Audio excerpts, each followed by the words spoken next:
그제 지난 금요일은 이제 8월 15일 우리가 이제 광복절이었습니다. 1945년에 우리가 일본의 그 식민 지배에서 해방을 맞이한 지가 이제 80년이 벌써 이렇게 되었습니다. 그리고 3년 후에 1948년도에는 우리나라 이 대한민국이 이제 건국에 이르게 되었습니다. 아마 독립이 있기까지 수많은 사람들의 아마 희생이 있었을 것입니다. 어떤 한 개인에 이르기까지 어떤 단체도 있을 수 있고, 많은 사람들이 자기 자신을 희생하고 때로는 가족을 희생을 하기도 하고, 여러 또 많은 또 젊은이들도 자기의 청춘을 이렇게 독립을 위해서 바치기도 하고 그런 희생이 있었을 것입니다. 그렇지만 우리가 한 가지 분명한 사실은 그 많은 사람들의 희생이 있었지만은 결정적인 그 해방은 이 미국과 연합국의 그런 일본과의 전쟁에서 승리를 했다는 점, 그 일이 없었다라면 아마 우리나라 영원히 어쩌면 독립하지 못했지 않았을까 그런 생각도 해보았습니다. 어떤 사람들은 이제 그렇게도 말합니다. 이제 엊그제 뉴스에서도 보니까 이 독립기념관장님의 이제 그런 이야기를 두고 말이 많습니다.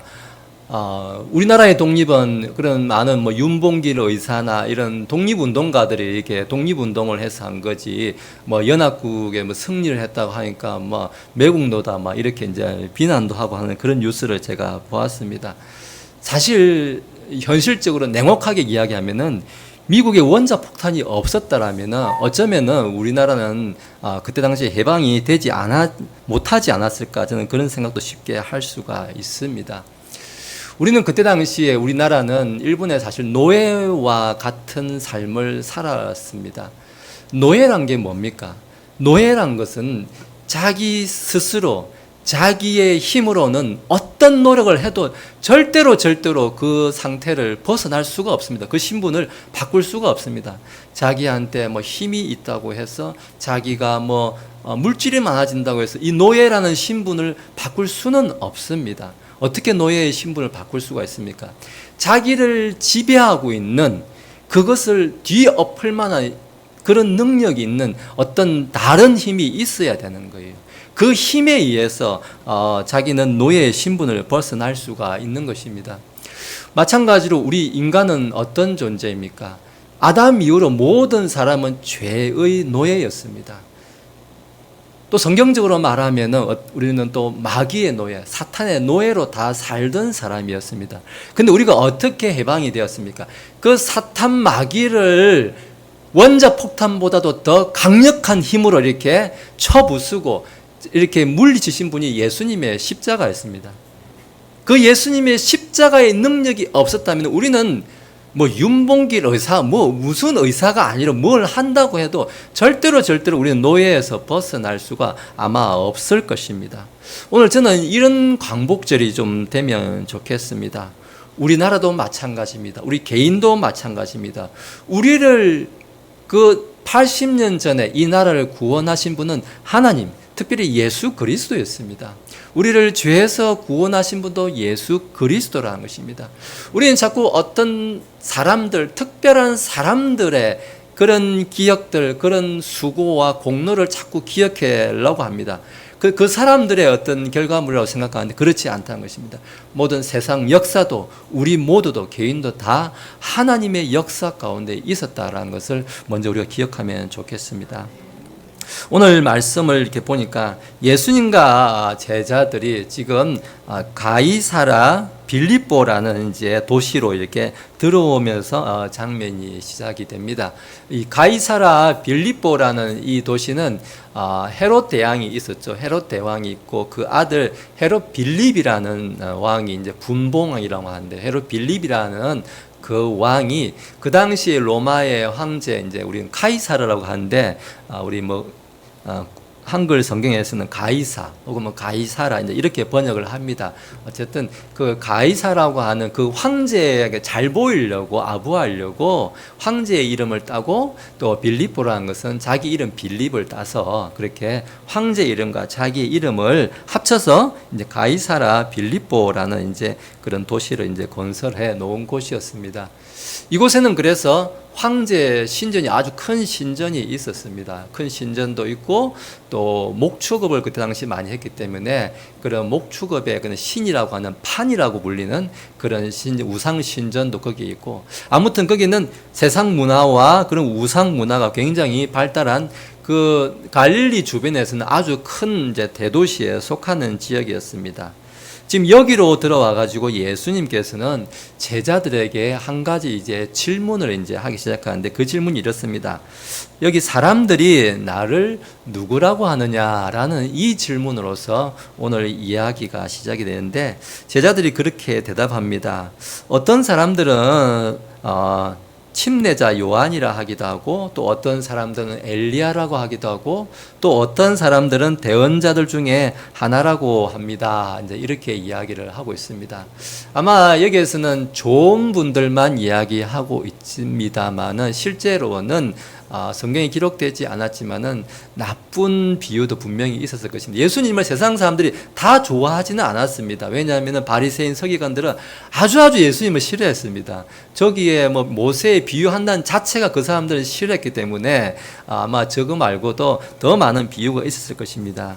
아무튼 여기서 중요한 것은 뭐냐면은 사람들은 다 자기 기준으로 봤을 때 예수님은 엘리야다, 또 어떤 사람의 기준으로 봤을 때는 침례자 요한이다, 대언자다, 이렇게 다들 말들을 한다는 것입니다.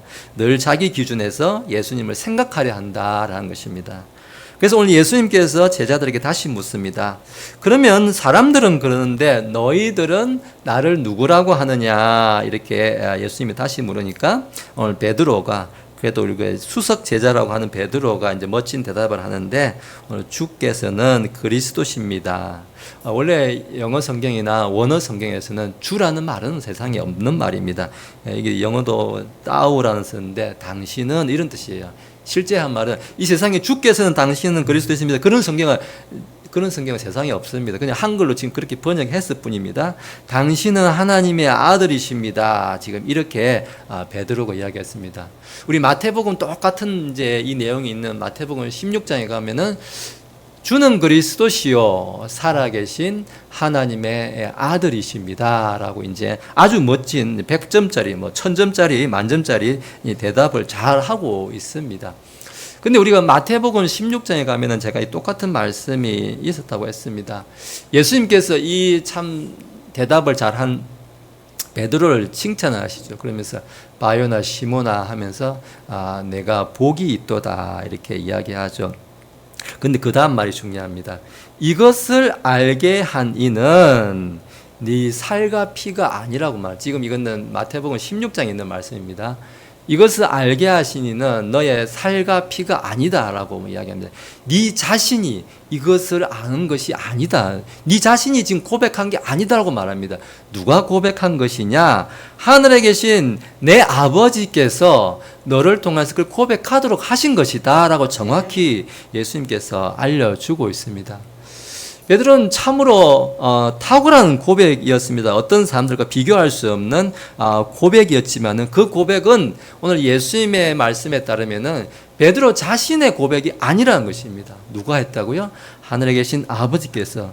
특별히 우리는 또 이걸 생각하면 하늘에 계신 우리 삼위일체 중에 아버지 하나님이 이야기했고 성령님은 아니구나 하면 안 되는 거예요.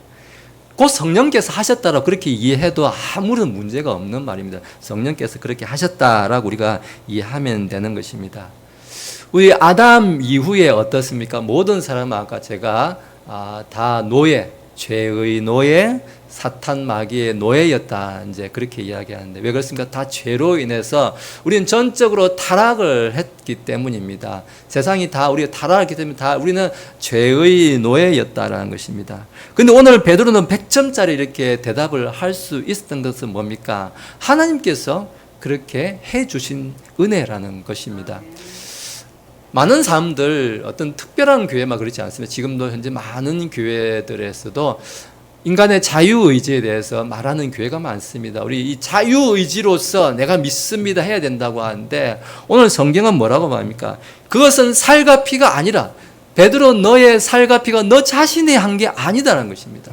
누가 했다고 합니까? 하나님 아버지께서 너로 하여금 주는 그리스도십니다. 예수님 당신은 그리스도이십니다. 메시아이십니다. 이렇게 고백하도록 해주신 것이다 라고 예수님이 분명히 우리한테 말씀해 주고 있는 것입니다. 우리는 또 이렇게 참 의문이 생기죠. 아니, 자유의지가 없다고요? 지금 나한테 있는 이 자유의지는 뭡니까? 이 존 메가더 목사님의 이제 표현을 빌리자면은 우리한테 자유의지는 있어요. 근데 인간한테 있는 자유의지라는 건 뭐냐면은 내가 좋아하는 것, 내가 원하는 것을 하고 싶은 의지가 있다는 것. 그게 자유의지라는 것입니다. 인간한테 있는 자유는 하나님을 찾고자 하는 그런 자유의지가 아니라 내가 좋아하는 것, 내가 원하는 것을 하려고 하는 의지, 그런 자유의지가 있을 뿐이라는 것입니다. 우리 아까 앞에서 말했죠. 사람들이 나를 누구라고 하느냐니까. 어떤 사람들은 요한입니다. 어떤 사람들은 엘리야입니다. 어떤 사람들은 모세라고 했을 수도 있고 여러 가지 있는 거예요.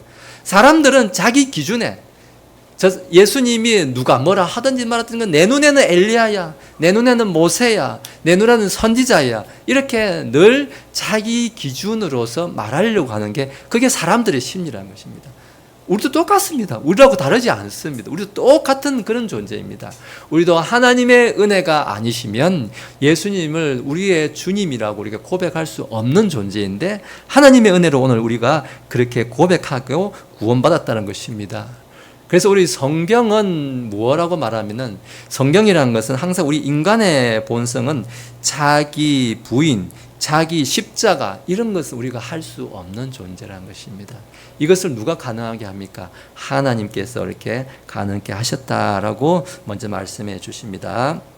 자, 이어서 이제 31절부터 이렇게 이제 또 말씀을 보면은 베드로의 이제 고백이 있고 나니까 예수님께서 아주 이제 의미심장한 말씀을 하시는데 예수님은 이제 처음으로 제자들에게 앞으로 예수님께서 어떤 운명을 맞이하시는지 거기에 대해서 이야기하는데 예수님은 이제 고난을 당하고 장로들과 수제사장들, 서기관들에게 잡혀가지고 죽임을 당하고 이제 사흘 만에 다시 일어난다, 부활한다, 이런 말씀을 미리 예고해 주십니다. 베드로는 아마 상당히 당황스러웠을 거예요. 주는 그리스도이십니다. 우리의 메시아이십니다. 이렇게 고백했는데 갑자기 뜬금없이 예수님이 내가 잡혀서 죽는다. 이제 이렇게 대답하니까 우리 요즘 말로 하면 베드로의 눈이 뒤집어진 거예요. 지금 예수님 무슨 말씀하고 계세요, 지금? 예수님 메시아신데 무슨 진짜 우리가 진짜 상대하기 싫은 저런 사람들에게 잡혀가지고 버림받고 죽임당하신다 그런 말을 하십니까? 절대 그러실 수가 없습니다 하면서 이 32절 보면 베드로가 예수님을 붙잡고 꾸짖었다, 책망을 했다라고 이렇게 성경이 이야기하고 있습니다. 절대로 그런 일이 일어날 수가 없습니다라고 이제 예수님을 베드로가 책망했다라고 이야기하고 있습니다. 오늘 이 말씀을 보면은 어떻습니까? 아까 베드로가 주는 그리스도시요 살아계신 하나님의 아들이십니다 고백을 했죠. 주는 그리스도이십니다. 근데 베드로가 기대하고 생각한 그 그리스도, 구약으로 말하면 메시아예요. 근데 그 메시아는 어떤 메시아였느냐? 이 땅에 임해서 예수님이 저 로마 왕국을 박살을 내고 예수님이 왕자에 앉으셔가지고 통치하시는 지상 왕국을 세우셔가지고 우리 이스라엘 민족의 이제 새로운 왕국을 세우고 우리는 그 옆에서 들러리 서면서 우리 큰 소리 치는 이제 그런 세상을 기대했던 거예요. 그런 메시아를 베드로도 똑같이 기대했던 거예요. 그런데 예수님이 오늘 내가 잡혀서 이제 죽을 것이다 하니까 베드로는 너무 당황스럽고 너무 이제 혼란할 수밖에 없었던 것입니다.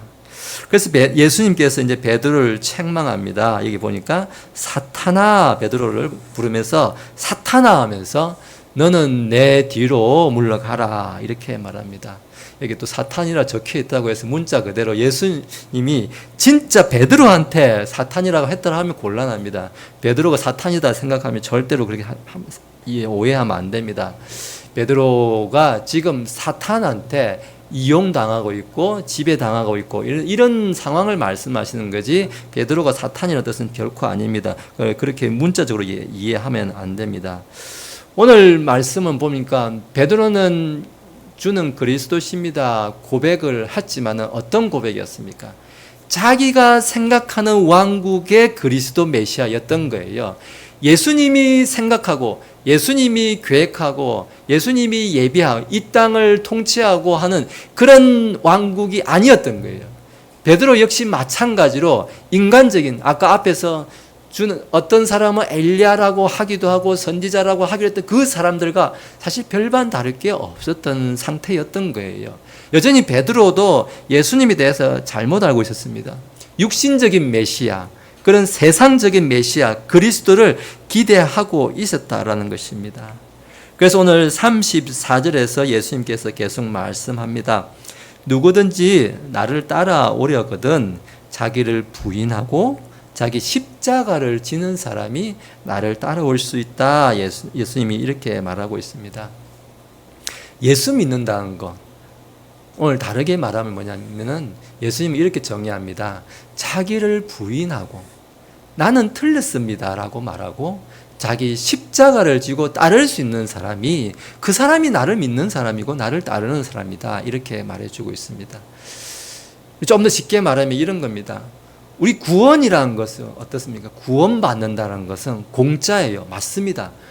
거저 주시는 은혜로 그냥 받은 거예요. 공짜예요. 우리가 아무런 수고가 없습니다. 그런데요, 구원을 받는 것은 공짜인데 오늘 자기 십자가를 지고 따른다는 것은 구원받고 난 다음은 공짜가 아니라는 거예요.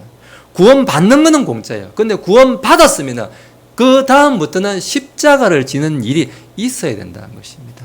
우리에게 그런 짐이 지어진다는 것입니다. 물론 십자가 지기 싫으면 구원 안 받으면 돼요. 구원 안 받으면 돼요. 그런데 구원을 받았으면 자기 십자가를 지고 예수님을 따라야 된다라고 오늘 예수님 우리한테 그렇게 아주 참 부담의 말씀이 될 수 있는 그런 말씀도 함께 해주시고 있습니다. 오늘 예수님께서는 우리에게 한 가지 질문으로 시작을 했습니다. 너희는 나를 누구라고 하느냐, 이런 질문으로 오늘 말씀을 시작을 했습니다. 저는 좀 생각했습니다. 너희는 나를 누구라고 하느냐, 왜 예수님은 이런 질문을 하실까 좀 생각을 좀 다시 해봤습니다. 우리 어떻습니까? 누군가를, 아마 여기 계신 우리 어르신들도 다들 그런 경험이 있을 거예요. 결혼하시기 전에 내가 당신을 사랑합니다 이렇게 고백도 하고, 내가 당신을 관심이 있습니다, 좋아합니다, 이런 고백도 하고 마음의 표현도 하고 하셨을 거예요. 설마 그런 말 한마디도 없이 갑자기 결혼까지 하시지는 아마 않았을 것 같습니다. 저도 그렇습니다. 내가 좋아하는 사람을 만나고 저 사람과 결혼하고 싶다면 어떻게 말합니까? 내가 당신을 좋아합니다, 계속 만나고 싶습니다, 사랑합니다. 그냥 말만 하고 끝납니까? 그냥 만날 때마다 내가 당신을 좋아합니다, 또 바이바이, 또 내일 다시 만나서 또 좋아합니다, 그렇게만 합니까? 하나 못해. 요만한 실반지라도 한 개 사가지고, 그렇지 않습니까? 가락지라도 한 개 사가지고 주면서 내가 당신을 참 좋아합니다, 이렇게 내 마음의 표현입니다. 지금은 18K지만 나중에는 24K를 해주겠습니다, 이런 말도 하고 하면서 그렇게 하지 않습니까? 다 그렇게 해야 이제 해도 넘어갈까 말까 한 판에 아무것도 안 해주면서 난 당신을 좋아합니다, 난 당신을 사랑합니다 하면은 아마 대부분이 안 믿을 것 같습니다. 저라도 잘 안 믿을 것 같아요. 그렇습니다. 아까 예수님을 믿는다는 것은 자기 십자가를 지는 일이다라고 앞에서 제가 말씀을 드렸습니다. 우리 회개도 마찬가지지 않습니까? 내가 죄인입니다, 입으로 고백하는 거, 눈물을 흘리는 거 많이 다 할 수 있습니다. 후회하는 건 할 수 있지만은 회개의 정의 우리 다 아시다시피 돌이켜서 다른 방향으로 가는 것입니다. 삶이 바뀌어야 돼요. 다른 삶을 사는 것이 그게 회개지, I'm sorry 하고 끝나면은 그건 회개가 아니라는 거예요. 그 정도는 김정은이도 할 수 있다는 거예요. 자기 가족들, 자기 새끼들한테는 김정은이도 할 수 있는 게 그런 거란 겁니다. 자기 후회는 누구나 할 수 있습니다. 이 지금의 사는 방향을 완전히 바꿔가지고 반대로 다른 삶을 사는 것, 그게 그리스도인의 삶이라는 것입니다. 그게 오늘 자기를 부인하고 자기 십자가를 지고 따르는 길이다라고 우리 앞에서 그런 말씀들을 나눴습니다. 제가 저희 학교 침신대에 교수님이 좀 이 말씀을 준비하면서 생각이 났는데요. 제가 여러 과목을 들었습니다. 제가 들었던 과목이 한 40과목 되나요? 모르겠습니다. 한 40과목 정도 되는 것 같아요. 수십 과목을 들었는데 그 중에 정말 기억에 남는, 다 좋은 과목이었지만 한 분이 생각이 납니다. 근데 그분은 이제 제 성함을 말씀드려도 될 것 같아요. 너무 참 좋아하는 교수님이어서 김기현 교수님이신데, 제가 기독교 인문학에 대해서 이제 좀 배웠습니다. 원래 제가 인문학 이런 거 별로 안 좋아했던 사람이에요. 원래 인문학 이런 건 좀 너무 인본주의 좀 아니냐 해서 안 좋아했는데, 그분 수업을 들으면서 그분을 아주 좋아하게 됐는데, 그분의 쓴 책이 이제 곤고한 날에는 생각하라라는 책을 제가 아주 감명 깊게 읽었습니다. 제가 참 책을 많이 평소에 못 읽었는데 너무 감명 깊게 읽었습니다.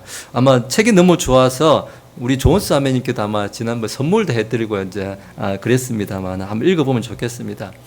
그분은 이야기를 이제 들어보니까 대학생 때 소위 말하는 학생 운동권, 맨날 데모하고 이렇게 뭐 돌 던지고 하는 그런 학생이었다고 합니다. 근데 그렇게 학생 운동을 하면서 이제 열심히 이렇게 살았습니다. 그렇게 했던 이유가 정의를 세우겠어요. 이 사회의 정의를, 깨끗한 세상을 만들어 보겠다, 정의를 세워 보겠다라는 그러한 정의감에 불타가지고 막 열심히 그렇게 했다라고 합니다. 우리 이전에 이제 전두환 대통령 때 그렇게 전두환 대통령이 이제 또 물러나고 이제 노태우 대통령 되었을 때 백담사에 이제 기거할 때 그런 운동권 학생들이 이 전두환 대통령을 이제 백담사에 가서 체포하겠다는 전두환 체포조를 이렇게 결성도 하고 했대요. 자기도 그게 가담을 했대요. 전두환 대통령 체포하겠다고 그렇게 하는데, 자기가 그렇게 출발하기 전에 한번 교회에 가서 그다음 기도를 해야겠다는 마음이 들어 기도를 시작을 했대요. 근데 기도를 한참을 하고 나니까 자기한테 그런 고민이 생기더라는 거예요. 과연 예수님께서 오늘 이 자리에 예수님께서 계셨다라면 전두환을 잡으러 가겠다고 예수님께서 만약 이 자리에 있었다면 예수님은 어떻게 하셨을 거라는 그런 고민이 갑자기 들기 시작을 했다는 것입니다. 내가 예수님을 따르고 있고 예수님을 믿는다고, 그것이 정의를 세운다고 하면서 이렇게 내가 열심히 하고 있는데 과연 예수님은 어떻게 하셨을까, 이런 고민이 드는데 그 교수님께 이런 생각이 들었다고 합니다. 정말 악한 자를 처벌하는데 과연 예수님께서 그 목적을 두고 사역하신 게 맞나? 라는 생각이 들었다는 것입니다. 근데 예수님이 하신 일들, 복음서들을 그렇게 쭉 이렇게 살펴보니까 그렇지가 않았다는 것입니다. 그분이 하신 말씀을 제가 기억나는 대로 이렇게 적어봤습니다. 예수님은 어떻게 하시냐면은 죄가 없는 자가 죄 있는 자를 대신해서 그 고통을 대신 감당하는 것, 그리고 마지막에는 그를 위해서 죽기까지 하는 일, 예수님은 그 일을 하셨다는 거예요. 그렇지 않습니까? 예수님은 자기를 팔고 자기를 매질하고 자기를 십자가에 매단 그 사람들을 위해서, 그 죄 있는 자들을 위해서 자기가 그들의 죄를 대신 지고 고난을 대신 받고 심지어 죽기까지 하셨다라는 이제 그 생각이 이게 지나갔다는 것입니다. 그러면서요, 본인이 내가 지금 하는 길이 잘못된 길이구나라는 것을 그때 깨닫고 이제 그런 일에서 이렇게 그만두게 되었다고 합니다. 물론 그렇다고 해서 아직까지 완전히 거기에서 돌아선 것 같지는 않습니다. 제가 이야기를 들어보면은 여전히 아직까지 성감이 1번을 찍는 분이신 것 같기는 합니다만은, 그런데 적어도 그분이 자기는 그렇게 열심히 그게 정의라고 생각하고 했는데 내가 지금 하고 있는 일이 이게 지금 뭔가 문제가 있구나 하는 것을 기도하는 가운데 이렇게 생각했다는 것입니다. 오늘 저는 그 교수님을 생각하면서 우리가 자기를 부인한다는 건 뭡니까? 자기가 그동안 믿고 확신했던 것, 그것이 기도하는 가운데 예수님을 생각하는 가운데 내가 틀렸구나, 내가 잘못되었구나. 오히려 어쩌면은 그때 당시에 그 젊은 날에 그 교수님이 그냥 전두환 대통령 하면은 그렇게 싫었는데 어쩌면은 내가 그 사람을 위해서 내가 비난도 받을 수 있는 사람이 되는 것, 오늘 그것이 내가 예수님을 믿는 삶이 아닌가, 그분은 그렇게 생각을 하셨다고 해요. 그 젊은 날에. 그 사실 우리가 보수 우파적인 생각을 입장에서 보면은 아니 그것밖에 생각 못해 조금만 더 생각하면 안 돼 하고 살지 모르겠지만은요 입장을 바꿔놓고요 우리가 만나니 반대로 생각을 한다고 한번 생각해 보십시오. 결코 쉬운 일이 아닙니다. 결코 그 상황 돌 던지고 맨날 이렇게 데모하던 사람이 조금 있으면 전두환 대통령 체포하러 가겠다고 하는 그 사람이 교회에 앉아서 그 마음이 든다는 것은 제가 봤을 때 원자폭탄을 맞은 것만큼이나 충격으로 와닿을 수 있는 그런 사실 자기 부인을 한 일이라고 저는 생각합니다.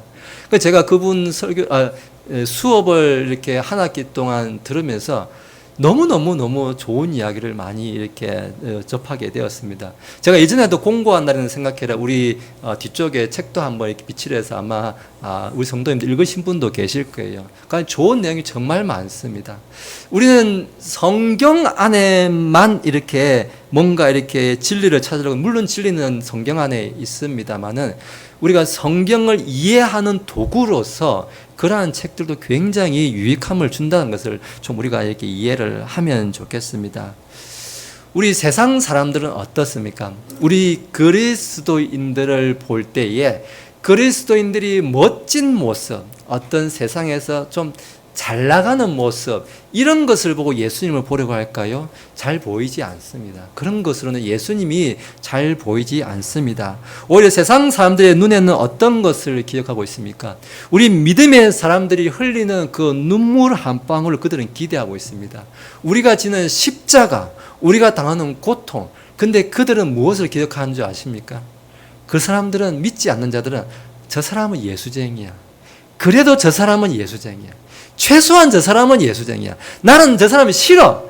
마음에 안 들어. 그런데 저 사람은 적어도 예수쟁이야 라는 것을 인정을 해준다는 것입니다. 예수 믿는 사람들끼리는 저 사람이 구원받았는지 잘 몰라요. 저 사람이 믿는 사람이 잘 티가 안 납니다. 근데 불신자, 완전 불신자들은 예수 믿는 사람들 만나잖아요. 딱 알아봅니다. 저 사람은 예수쟁이야. 저 사람 진짜 예수 믿는 사람. 나 저 사람 안주하기는 하지만은 별로 마음에는 안 들지만 적어도 저 사람은 예수쟁이라는 것을 좀 잘 알아보는 것을 그렇게 좀 경험할 때가 간혹 있습니다. 뭐 물론 우리도 이렇게 사회생활 하다 보면은 저도 일하다 보면요. 하여튼 일 잘 못하는 사람들 예수쟁이가 좀 많기는 많습니다. 저도 제 일하는 곳에 이게 사모님처럼 보이는 분이 와서 참 일을 참 못해요. 너무 느리게 하고 너무 이렇게 온유하게 하시는데 일을 너무 잘 못해가지고 이렇게 핀잔도 들으시고 제가 참 도와주고 싶어 하면 들 정도로 그렇지만은 그 얼굴에서 인자함이나 그 얼굴에서 여유와 그 사랑함이 말투에서 이런 것을 제가 보면서 저분은 정말 내가 말은 안 섞어봤어도 예수님 믿는 사람, 특별히 교회 사모님일 거다라는 생각이 거의 99.99% 확신이 들 정도로 묻어난다는 것입니다. 사람들은 우리가 잘 되는 것도 물론 좋지만 그것보다 그리스도인들 안에 있는 그런 괴로움과 고통과 고난과 환난과 이런 것들을 통해서 예수님을 더 보게 된다는 것입니다. 저는 그래서 우리가 그리스도인들이 겪는 고난은 뭐라고 표현하고 싶냐면은 표지판이라는 거예요. 표지판. 우리가 겪는 고난을 볼 때 그거는 표지판이에요. 불신자들이 봤을 때 예수 믿는 사람들이 가는 길이 저 길이구나. 예수 믿는 사람들을 가는 길에 저 방향으로 가면 예수를 만날 수 있겠구나라는 그런 표지판이 된다는 것입니다. 우리 도로에 표지판을 다 보고 가지 않습니까? 내비게이션을 보고 가지 않습니까? 좌회전을 할 것인지 직진을 할 것인지 그 표지판이 뭡니까? 그리스도인들이 겪는 눈물과 고난과 어려움 이런 것들을 보고 불신자들이 예수님을 바라보게 된다는 것입니다. 오늘 그 고난으로 인해서 우리가 좀 기쁨을 회복하면 그렇게 하면 참 좋겠다는 생각을 좀 같이 했습니다. 제가 또 지난주에 뉴스 보니까 참 우리가 들으면 말만 꺼내도 좀 화나는 뉴스가 또 있었습니다. 조구, 윤미향 이런 사람들이 이렇게 이재명 대통령이 이렇게 사면을 이렇게 복권을 시켜줬는데 참 다른 사람도 아니고 이 윤미향 의원 같은 경우에는 지금 8.15 광복절 아닙니까? 광복절에 이 위안부 할머니들의 그 정부 지원금을 횡령하고 떼어먹은 지금 그 사람을 사면 복권해 준 거예요. 다른 사람도 아니고 광복절에 그 일본군 위안부로 끌려갔던 그 할머니들의 그 지원금을 떼먹은 그 윤미향이라는 사람을 이렇게 사면을 한다? 과연 이걸 무슨 말로, 무슨 핑계로서 이걸 정의라고, 이걸 사면이라고 이야기할 수 있을까? 제가 좀 그런 생각도 좀 많이 들었습니다. 우리 직장에도 가도 참 그런 게 있지 않습니까? 예전에 저도 그런 게 있었습니다. 아시다시피 저는 아닌 거는 얼굴에 바로 그냥 0.5초 만에 티가 나는 사람입니다. 회사에서 이게 이전에 직장에서 한 50명 정도 단톡이 됐어요. 회사 대표님부터 말단까지. 근데 거기에서 대표님이 심심하면 아침마다 이제 윤석열 대통령 비난하는 카톡을 올려요. 동영상도 올리고 뭣도 올리고 막 올려요. 회사는 어려워서 지금 주가는 매일 바닥인데 대표님은 막 윤석열 비난하기 바쁜 거예요. 아침부터. 제가 너무 화가 나가지고 제가 단톡에서 나가기를 해버린 거예요. 대표님이 카톡을 올렸는데 부장이라는 사람이 나가기를 해버린 거예요. 단톡에서.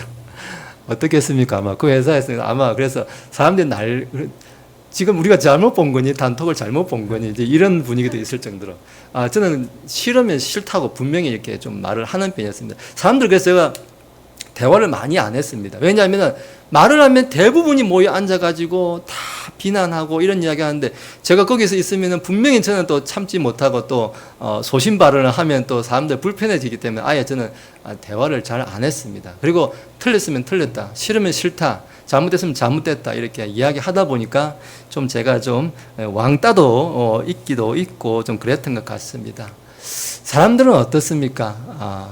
세상 사람들 비난할 수 있습니다. 저 사람은 좀 말이 안 통해. 저 사람은 좀 특별해. 특별하다기보다 특이해. 왜 저렇게 살아? 우리는 다 이렇게 말하는데 왜 저 사람은 다르게 이야기해? 라고 생각할 수가 있습니다. 사람들은 우리를 비난할지 모르겠는데요. 오늘 베드로 전서요 2장 가면 이렇게 말씀합니다. 베드로 전서 2장 12절에서 이렇게 말합니다. 이방인들 가운데서 너희 행실을 정직하게 하라. 이것은 그들이 너희들어 악을 행하는 자라고 비방하다가도 자기들이 바라볼 너희의 선한 행위들로 인해 주께서 찾아오시는 날에 하나님께 영광을 돌리게 하려 함이라 말씀합니다. 우리 하는 일이 세상 사람들의 비난받기 딱 좋습니다. 요즘에 어디 가면 어떻습니까? 다들 막 보수우파 비난하고 윤석열 대통령을 비난하고 막 그런 일이 많습니다. 반대로 그렇게 범죄가 많은 이재명 대통령을 사람들이 칭찬을 하고 심지어 조국 윤미향도 이렇게 하고 지금 이제 다른 사람도 풀어주라 이런 말도 이제 공공연하게 이야기하고 있습니다. 세상은 그렇다는 것입니다. 그런데 우리는 어떻게 살아야 됩니까? 이런 세상이지만은 우리는 그들보다 더 정직하게 살아야 됩니다. 더 깨끗하게 살아야 됩니다. 더 성실하게 살아야 됩니다. 근데 오늘 이것이 우리가 자기 십자가를 지는 일이라고 말합니다. 우리가 이렇게 하면은 사람들이 싫어합니다. 우리를 칭찬할 사람은 별로 아마 없을 거예요. 그렇지만 우리가 이것은 이렇게 사는 것이 오늘 그리스도인의 십자가를 지는 일이고 오히려 이런 일을 통해서 그들이 결국에는 부끄러움을 당할 것이다라고 오늘 예수님께서 우리에게 말씀을 주시는 것입니다. 제가 오늘 이 말씀을 좀 이렇게 준비를 하면서 제가 요즘 읽고 있는 이 칼빈의 기독교 강요의 책을 보니까 이 자기를 부인한다는 거, 자기 십자가를 진다는 것이 무엇인지 좀 말씀이 있어 적어왔습니다. 이렇게 말합니다. 제가 읽어드릴게요. 먼저 자신의 기대와 바람대로 되지 않더라도 주님의 뜻에 순종하는 것이 자기 부인이고 또 주님의 뜻대로 살아가면서 부딪혀야 될 그런 부담과 어려움, 갈등과 고난이 자기 십자가이다 이렇게 정의를 내려주고 있습니다. 내 뜻대로 안 되는 일이 참으로 너무 많지 않습니까? 너무 괴로워서 참 우리가 광화문에도 가기도 합니다. 근데 오늘 그렇게 되지 않더라도 오늘 우리는 주님의 뜻에 맡기고 순종하는 삶, 우리가 그렇게 하더라도 저들이 그렇게 하더라도 우리는 더 성실하게 더 깨끗하게 우리가 더 신실하게 살아야 한다고 말하고 있습니다. 우리가 받아야 될 부담이 있습니다. 어려움이 있습니다. 그들로부터 따돌림을 당할 수가 있습니다. 그러나 오늘 그런 것들도 감당하면서 사는 것이 자기 십자가를 지는 길이고 그것이 오늘 예수님을 따르는 길이다라고 오늘 예수님은 우리에게 말씀해 주고 있는 것입니다. 오늘 설교의 제목을 제가 나를 누구라고 하느냐라는 이 제목으로 함께 말씀을 나누었습니다. 우리는 주님을 어떻게 부르고 있나요? 그 말은 뭡니까? 나는 주님을 어떤 메시아로 생각하고 있습니까? 오늘 베드로처럼 어쩌면 세상 왕국, 그런 인간적인, 육신적인 왕국을 여전히 생각하고 있지 않나 한번 돌아보는 말씀이 되었으면 좋겠습니다. 입술로만 그렇게 고백하는 과연 그런 그리스도는 아닌가?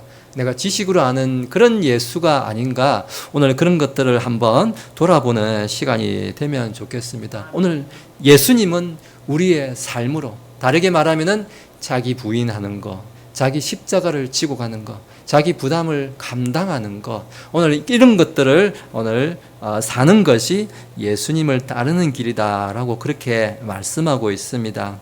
그래서 끝으로 오늘 35절에서 예수님께서 이렇게 말씀합니다. 누구든지 자기 생명을 구원하려 하는 자는 그것을 잃을 것이나 누구든지 나와 복음으로 인해 자기 생명을 잃는 자, 바로 그 자는 그것을 구원하리라, 이렇게 말씀하고 있습니다. 나를 부인하고 또 나의 십자가를 지고 따르는 삶, 그리스도를 따르는 우리 반석교회가 되시기를 예수님의 이름으로 축원합니다. 기도하시겠습니다. 거룩하신 하나님 아버지, 나를 부인하는 일, 나의 십자가를 지고 가는 일이 결코 우리의 본성으로는 하기 어렵습니다. 우리는 우리가 좋아하는 일을 따르고 싶습니다. 내가 원하는 예수님을 따르고 싶습니다. 내가 기대했던 그런 그리스도만을 우리는 자주 생각할 때가 많습니다. 그러나 오늘 예수님께서 말씀하신 자기를 부인하는 일, 자기 십자가를 지고 가는 일, 그것이 예수님을 따르는 길이라고 말씀해 주고 있습니다. 우리는 주님을 따르기를 원합니다. 세상 사람들이 어떤 길을 따라갈지라도 우리는 주님을 따르기를 원합니다. 그러나 그 길이 세상을 이기는 길이 될 줄로 믿습니다. 지금 당장 우리가 지는 것 같습니다. 지금 당장 우리가 손해보는 것 같고, 우리가 망하는 것 같고, 우리가 거꾸로 트림을 당하는 것 같고, 우겨쌈을 당하는 것 같지만 우리가 쌓이지 않을 줄로 믿습니다. 거꾸로 트림을 당하지 않을 줄로 믿습니다. 주께서 우리를 해방시켜 주시고 주께서 우리의 이 속박에서 건져내어 주실 줄로 믿습니다. 주께서 반드시 이 일을 이루실 줄로 믿사오며 예수님의 이름으로 기도드립니다. 아멘.